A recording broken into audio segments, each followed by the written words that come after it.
Hey guys, okay, so I am at VidCon 2016 and it is a busy place. Like tons of people here and it's sold out. The YouTube video you are about to view concerns YouTuber Christelyn Karazin, who produces content related to interracial dating for black women and non-black men. This documentary is broken down into 3 subcategories. In the first segment, we explore the intricacies surrounding the relationship between Karazin, who calls herself the girl who swirls, and YouTuber Angel Ramirez, who is a biracial male feminist who sympathizes and capes for black women. In segment 2, we will explore differing perspectives of people sharing their honest opinion concerning the validity, or lack thereof, of Karazin's claim to be successfully and happily married to a white businessman. In segment 3, we will observe what surprisingly a lot of black women, including some who call themselves swirlers, really actually think about Karazin's movement that she calls the Pink Package or Pink Pill Retreat, as well as her associations with bottom feeder troll type of black female YouTube content creators such as Brooklyn Blue and Out the Box. However, before we get started, let's look at a little reality TV produced outside of VidCon by Christelyn Karazin herself in 2016. Okay guys, so I'm attempting to go into the Hilton right now. The Hilton right now is like where, and see there's security here. The Hilton is where all the important people are allowed to be. In fact, throughout my narration and commentary in this exposure documentary, I will use this 15-minute unscripted footage by Karazin to help further break down the myth of black women who claim to be divesting, exploring their options, and winning with other races of men. We will break this footage down into 3 subsections, categorized as: if you want to network, you're really going to have to make an effort because nobody talks to you, like literally. Christelyn Karazin complaining about not being noticed and feeling insignificant at large public events crowded full of white men. I'm at this event and it's been a complete bust, but I did meet a friend. Oh, hi. Christelyn Karazin and her awkward interactions and reactions with white men. What's your name? What's your channel? And Christelyn Karazin harassing, stalking, and positively interacting with mostly black men. So first, let's take a look at subsection 1. Christelyn Karazin complaining about not being noticed and feeling insignificant at a large public event crowded full of white men. As the next several clips of this unscripted footage from Christelyn Karazin at VidCon in the summer of 2016 takes place, notice how many times she complains about feeling left out and not being able to get into the VIP parties and other events at VidCon. Also notice how she talks about being depressed and literally having to beg people to get in certain areas of the event. Hey guys, okay, so I am at VidCon 2016 and it is a busy place. Like tons of people here and it's sold out. Alright, that seems good, right? But here's the problem. For creators, there's like this hierarchy. Like if you're not a YouTube superstar, like if you don't have like 100,000 fans or more, or subscribers or more, then you're pretty much a pleb. They have really like closed off any sort of networking opportunities that you might be able to meet somebody who's at least in your at least in your field, or at least laterally. Like, say for instance, okay, I've got like over 20,000 subscribers. It would have been really nice if I could have been somewhere at this place and met somebody who's either in my space or sort of in that mid-level YouTube space. But it's either, you know, you're super important and you can get into all the secret handshake parties, or you're nobody. And then, like, when you're at this place, nobody talks to anybody, so you don't know who the other person is. Like, you really have to kind of, you know, if you want to network, you're really gonna have to make an effort, because nobody talks to you. Like, literally, look at all these people. Like, nobody's talking to anybody. So needless to say, I am not thrilled that I spent like hundreds of dollars coming to this event. Last year was good because I got to meet some of the family YouTubers that I absolutely love. This year, I am really kind of disappointed that it's sort of like this fiefdom, and you know, we're all sort of have to be supplicants to, oh, please let us into the secret handshake parties. So yeah, I'm not happy, but I'm gonna ask other people, because I want to see. I want to make sure that I'm not being sour grapes or anything. So I'm gonna ask some other people to see if they're enjoying themselves here, or if they're getting networking opportunities, or if they know something I don't know. Because literally, it could be that I'm just being the fox reaching for the sour grapes. I don't know. Okay, guys, so I'm attempting to go into the Hilton right now. The Hilton is the Hilton right now is like where, and see, there's security here. The Hilton is where all the important people are allowed to be, and if you're not a guest, or if you don't have a special tag, you're basically not allowed to be here. Okay, so I've been told that if I go to the manufacturers down in the creator area, in the main area, if I talk to to companies like Vine and Taco Bell, I can actually be treated like I matter. So I'm gonna go over there right now and see if that is indeed the case. The folks at Vine, they gave me this cute little thingy for my phone. They actually agree that this is a very cliquish thing. Unless you're like, unless you have millions of subscribers, you're a nobody. So they gave me this little smiley face emoji to make me feel better. So shout out to Vine, that they don't make you feel like a loser. Okay guys, so I'm at the Marriott bar, drinking my worries away with a mojito. I made it a double. It's like barely noon.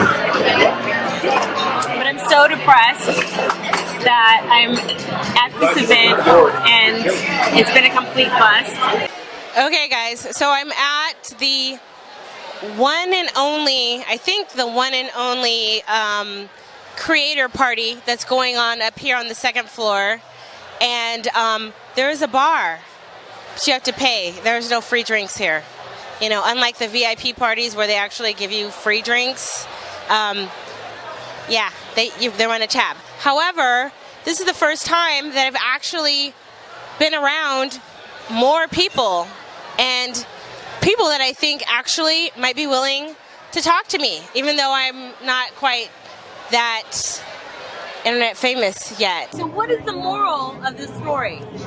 It's about who you know and access to who you know, and maybe sometimes when you beg, you get stuff.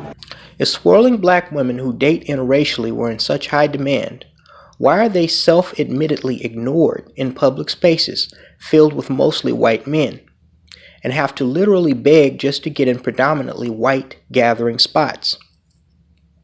Because as you can see here in this unscripted vlog by the girl who swirls herself, in white public spaces that they can't control, like on Karazin's live streams where she features rare black women, white men married interracial couples, they practically mean nothing in white male-dominated spaces unless they get on their knees and beg like Karazin admitted to doing.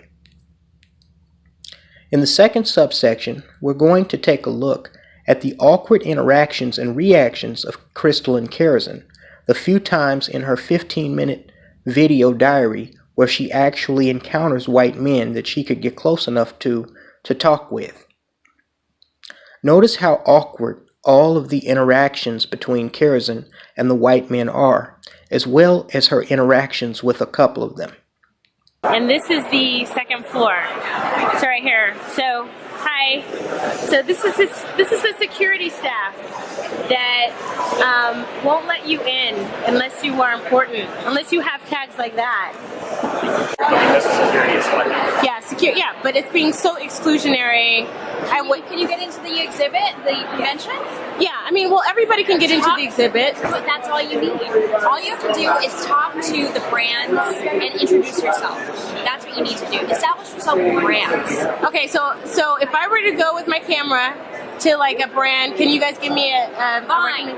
Vine? Okay. Go to Vine and Taco Bell. They'll hook Go to you up. yeah. And so maybe they'll actually treat me like a human being. Yeah. Okay. Sorry. Bye. Thanks. Thank you. Good luck.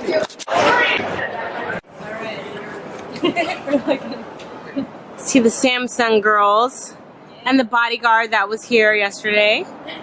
Hello. He's keeping you secure. Yes.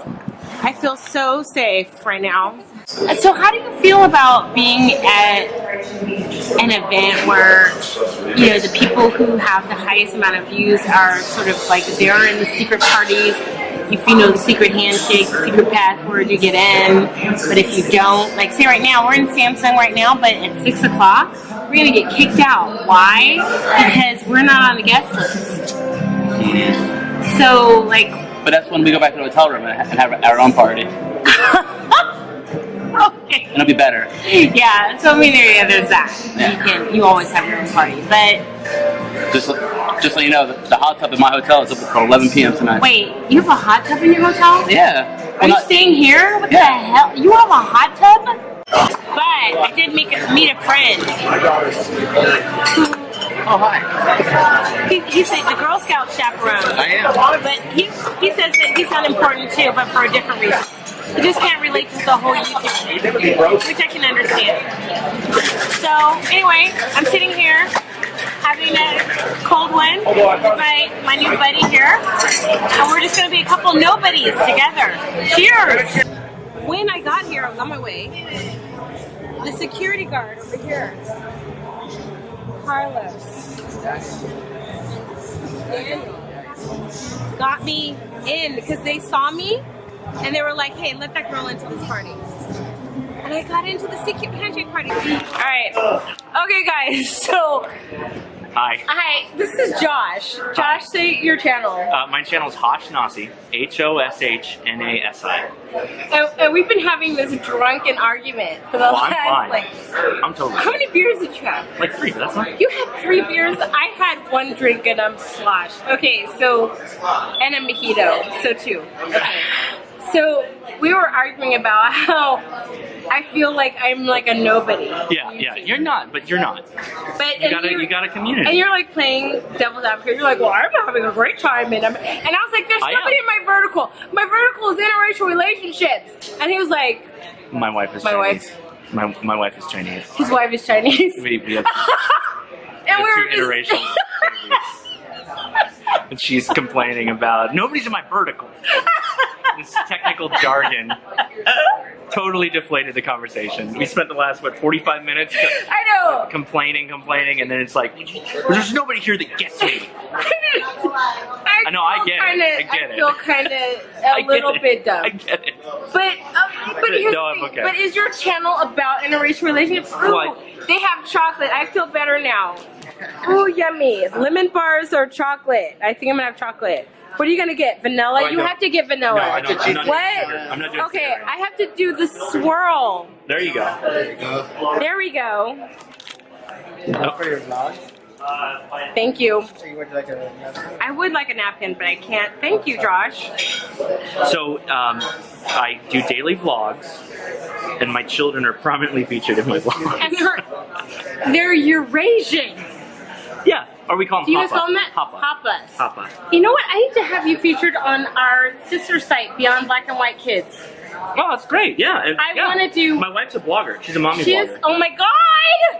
I just met somebody, and I'm not going to Swell credit. mommy. I am Swell not. mommy. I'm not going to credit VidCon to this. I'm just going to credit my bubbly personality to me. You would not have been here if it wasn't for VidCon. Blah, blah, blah, blah, See? blah, See? blah, blah, blah, blah, blah. All right. She knows. So now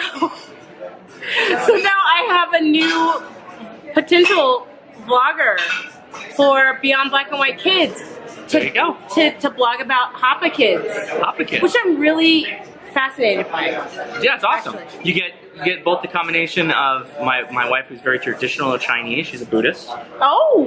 And I'm an atheist. So. What we learned in this second subsection is that the first two young white men Karazin came across were not even remotely interested in talking with her at all, and barely answered her question.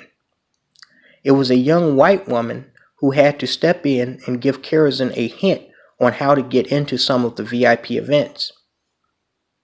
The next white man she tried to talk to at the bar was making his intentions obvious, as he wanted to take her back to his hotel room and sleep with her. The more she tried to hold a normal, friendly conversation with him, the more he insisted on trying to coerce her into a one-night stand type of situation. Thus, she had to abandon that part of the video. Next was an elderly white man who looked to be twice her age, that was completely caught off guard by her flashing the camera in his face and seemed as if he was not interested in her at all, but was just a nice guy who decided to briefly play along. Then noticed the white and Hispanic security guards outside of the VIP event that were pretty much ignoring her, but she kept insisting on harassing them to get inside of the event, and they finally gave in. They showed absolutely no interest in talking to her whatsoever, and probably only let her into the VIP section to get her out of their hair because of her annoying and obnoxious childish demeanor. And finally, the one friendly ginger white man that she came in contact with who actually seemed open to talking with her and positively engaging with her, yet there was one problem. Although he was interracially married himself, his wife was an Asian woman, not black, and notice how when Christelyn learned of this, she let out a nervous laugh, almost like she was embarrassed to find out what said white man was swirling with an Asian woman instead of a black woman.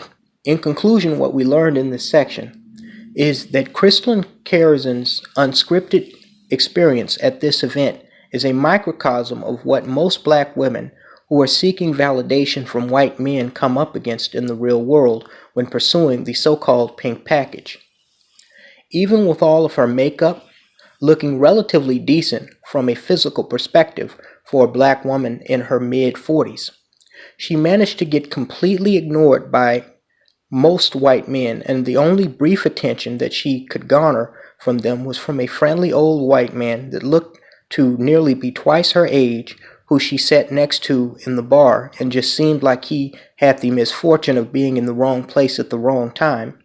A white man who looked to be her age or slightly younger, who was more interested in fucking her than holding a normal conversation, and a white man that would talk to her and was in an interracial union himself but fell into that demographic of majority of white men that date and marry outside of their race, as he was in a relationship with an Asian woman.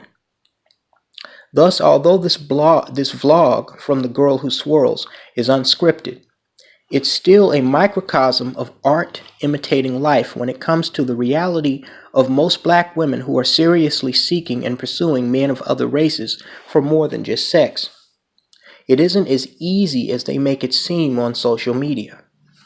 In this third and final segment, we take a closer look at how Christelyn Karazin is compelled to stalk and harass black men to really get any attention at all from the opposite sex while at VidCon. Also pay special attention to how she positively interacts and reacts with mostly younger black men. many of whom would be considered handsome and attractive by the standards of most black women. What's your name and what's your channel? My name's Matt Smith. Channel's Dang Matt Smith. I do comedy. Okay.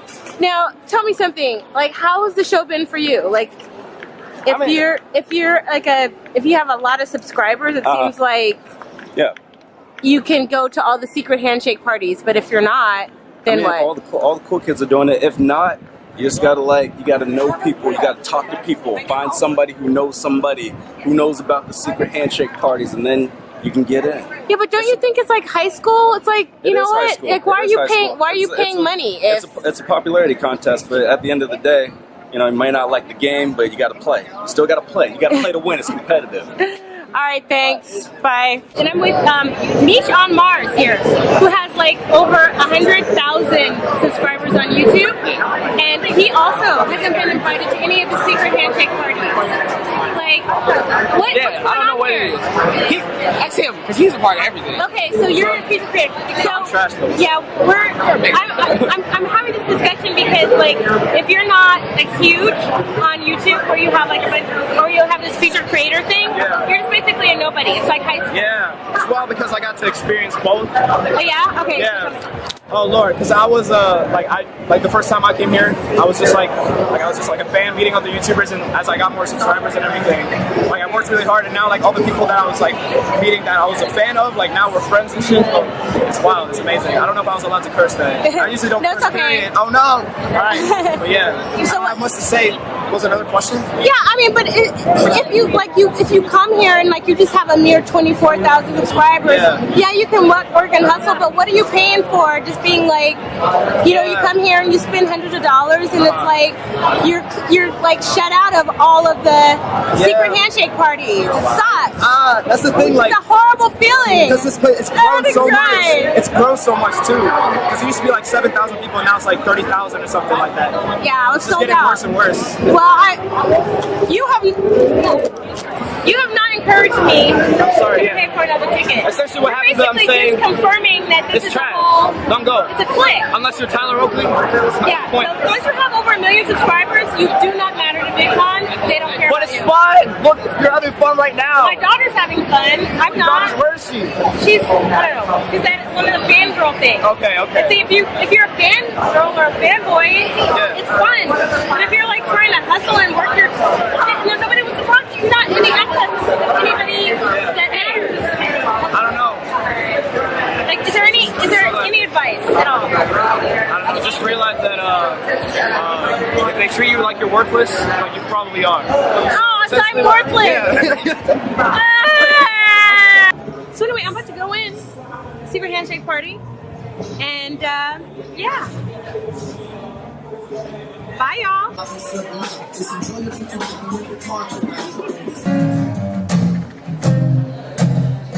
Same way that my whole world's in your eyes. Oh, this time is your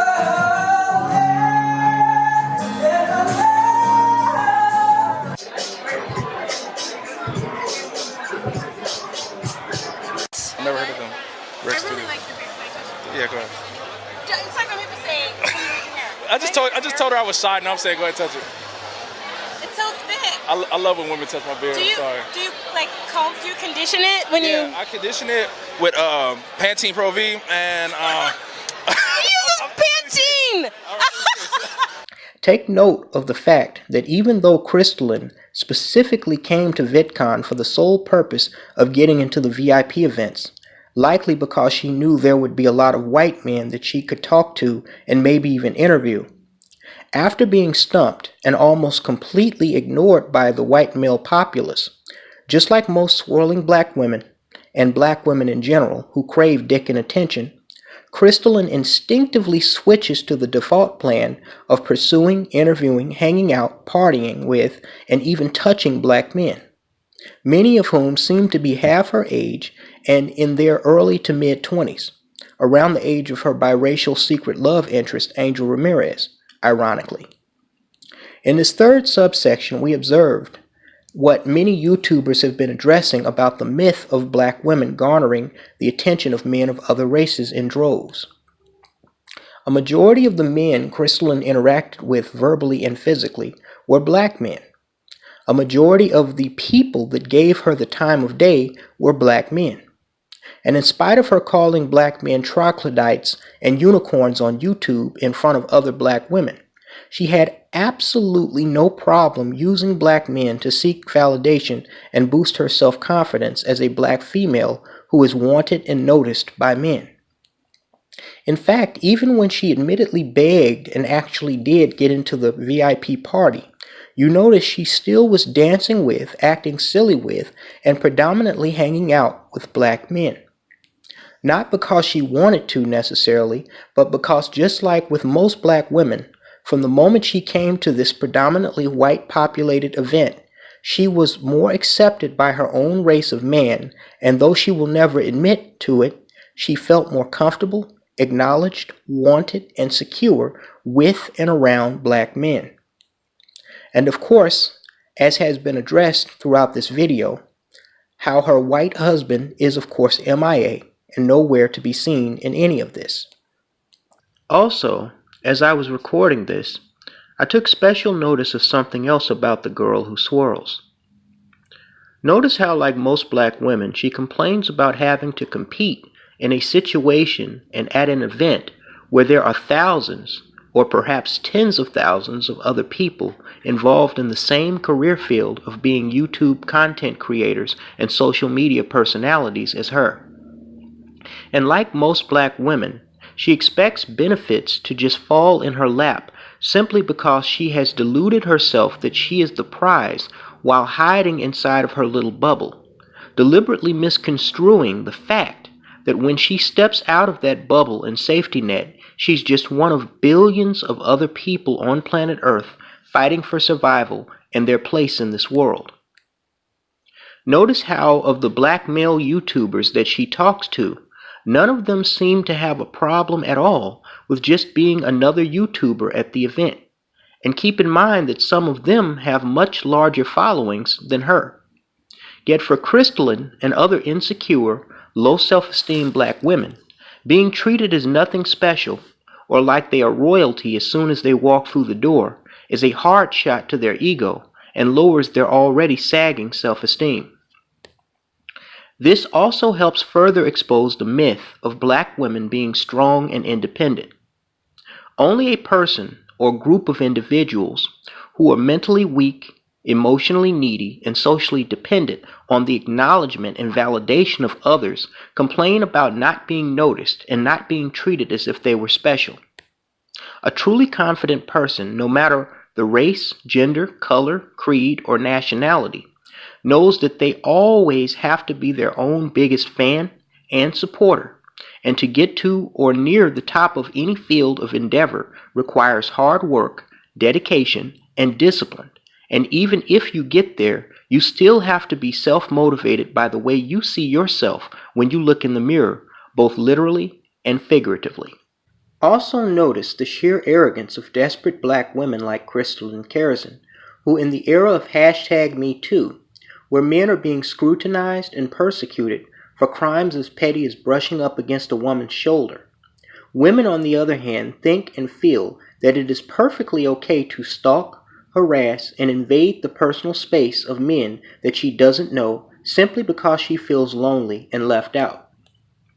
Yet if the gender roles were reversed, and a man was stalking, harassing, and invading the personal space of women at a large event like this that were complete strangers to him, security at the very least, and police at the very most would be called on him. In this toxic feminist-influenced society now upon us, the same women who won't give certain men that they're not attracted to the time of day fully expect men that they are attracted to give them the time of day, and by force of stalking, harassing, touching, and intruding upon his personal space if necessary, even if he shows no signs of being interested in her. Also, something else I find strange, yet intriguing and worthy of note. Christelyn Karazin frequently goes out on trips, vacations, and other recreational or YouTube-related long voyages alone. Notice her awkward activity while just at this event. Getting drunk at a bar, and talking with strange men, and getting in close personal space, sometimes directly in the grill of other men who are complete strangers to her. Is it just me, or does anyone else wonder how the girl who swirls would react if one of these men she was harassing kissed her? She probably wanted them to. Traveling alone, getting intoxicated, seeking validation from random men of all races, and not women like herself. Does any of this look like the activity and behavior that a woman who is happily and faithfully married to her husband would be engaging in? They say that whoever you are on the inside eventually will show itself on the outside. Likely because of the emptiness that she feels on the inside, along with the lack of emotional support and sexual gratification in her marriage. Without even realizing it, when she is out and about, she subconsciously seeks out young, handsome men that she is attracted to instead of her female counterparts. At the end of the day, truth is life. So people like Christelyn Karazin, aka the girl who swirls, who wakes up every day to live a lie, always wind up exposing themselves. Again, as I said in the second segment, this is a microcosm of the reality that most swirling and wannabe swirling black women face when they step outside of the bubble of black girl magic and into the open hallways of reality. Without black men, most of them would be invisible to the white male-dominated society that we live in. And while they will continue to call black men ain't shit niggers, they know this is a fact because, like Christelyn Karazin, they walk outside and find this out the hard way every single day of their waking lives.